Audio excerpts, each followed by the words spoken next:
जय हिंद। आज हम लोग बायोलॉजी को देखेंगे। माइटोकॉन्ड्रिया और गोल्गी बॉडी को पढ़ चुके थे, अब वैक्यूल्स को पढ़ चुके थे। अब आगे देख रहे हैं गोल्गी बॉडी।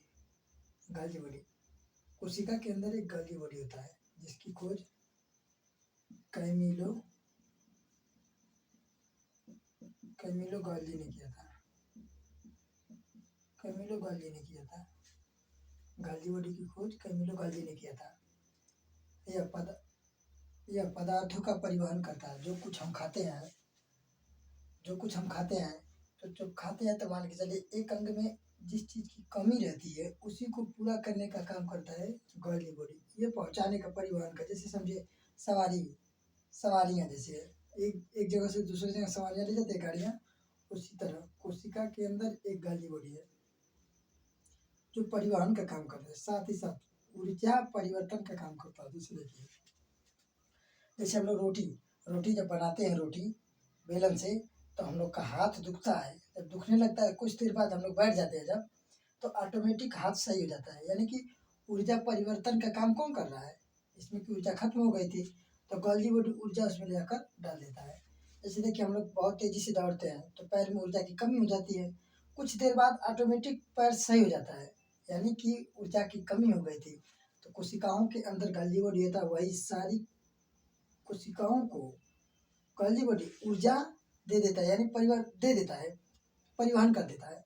माइटोकॉन्ड्रिया बनाता है और ऊर्जा परिवहन का काम करता है गोल्गी बॉडी। अब पदार्थों का परिवहन का काम करता है गोल्गी बॉडी। इसकी खोज कैमिलो गोल्गी ने किया था। अब राइबोसोम देखिए। राइबोसोम कोशिका के अंदर एक राइबोसोम है। गोल्गी बॉडी तो पढ़ चुकी, कोशिका के अंदर एक राइबोसोम है।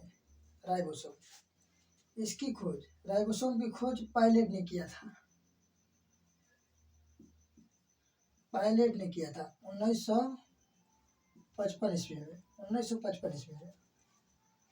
यह अति कोशिकाओं के अंदर सबसे सूक्ष्म कण राइबोसोम है। यह अति सूक्ष्म कण है राइबोसोम। इसे पायलट पार्टिकल कहते हैं। पायलट राइबोसोम को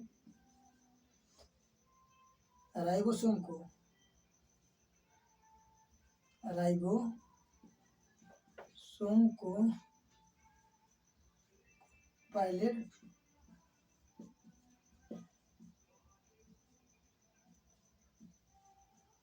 पार्टिकल कहते हैं।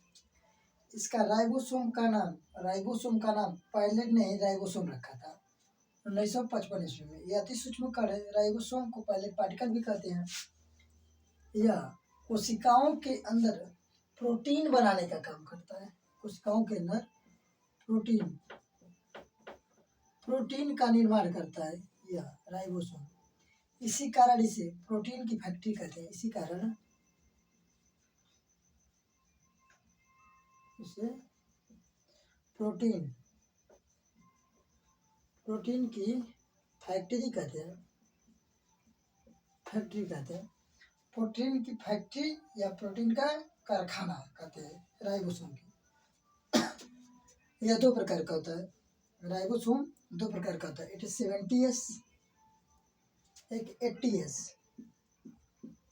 70S ये जितने सूक्ष्म जो नंगी आंखों से दिखाई नहीं देते, उन सारे जीवों में 70S प्रोटीन पाई जाती है।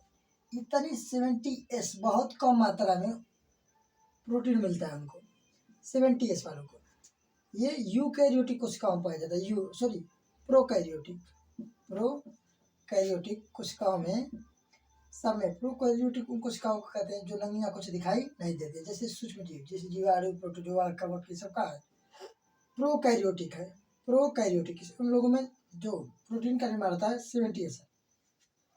हम लोग कोशिका यूकैरियोटिक है। यूकैरियोटिक कोशिकाओं में 80S प्रोटीन पाया जाता है। 80S प्रोटीन जो भारी मात्रा में प्रोटीन बनाने का काम करता है। जय हिंद। कल हम लोग देखेंगे आगे कोशिकाओं पे।